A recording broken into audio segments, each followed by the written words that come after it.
Agora a gente vai analisar o circuito RL no estado de transiência. No circuito RL tem um indutor e uma resistência.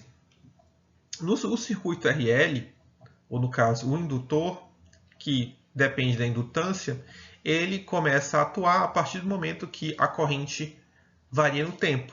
Então, a gente vai partir do início, no caso, quando a corrente ainda é zero.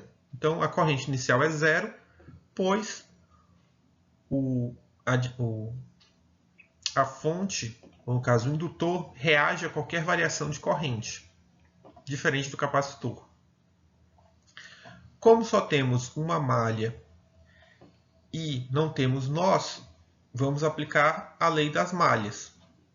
No caso, a tensão consumida pelo indutor mais a tensão consumida pela resistência é igual ao produzido pela fonte. Veja que, nesse caso, não existe uma forma de eu me livrar dessa constante. Então, o que eu irei fazer? Irei aplicar a máxima a máxima que a gente sempre aplica às equações diferenciais. Se eu encontro uma outra equação diferencial com a mesma forma da que eu tenho, a resposta da minha equação diferencial é a mesma da outra equação diferencial. Ou no caso, da que eu sei a resposta. Basta saber quais são os elementos cambiáveis. Nesse caso, a gente vai tomar como base o circuito RC, que é o que a gente já sabe qual é a resposta.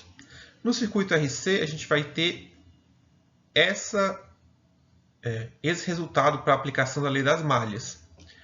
Se eu transformo essa corrente na derivada da carga com o tempo e divido toda a equação pela resistência, eu vou obter essa equação diferencial.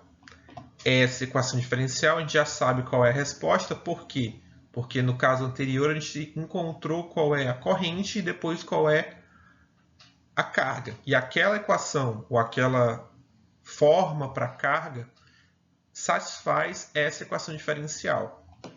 Agora eu vou analisar o meu caso. No meu caso eu tenho no circuito RL, eu tenho essa equação diferencial. Quando eu elimino a constante que multiplica a derivada de maior ordem, eu obtenho essa equação diferencial. Comparando as duas equações diferenciais, eu vejo que isso aqui são duas constantes, mas essa constante deve ser igual a essa constante.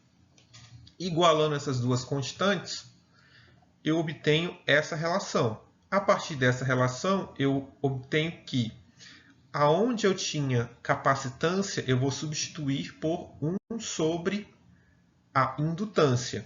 De modo que essa solução, que é para o circuito RC, passa a ser a solução para a corrente no circuito RL. Veja que tudo que eu fiz foi substituir a capacitância por 1 sobre a indutância. Mesma coisa na exponencial.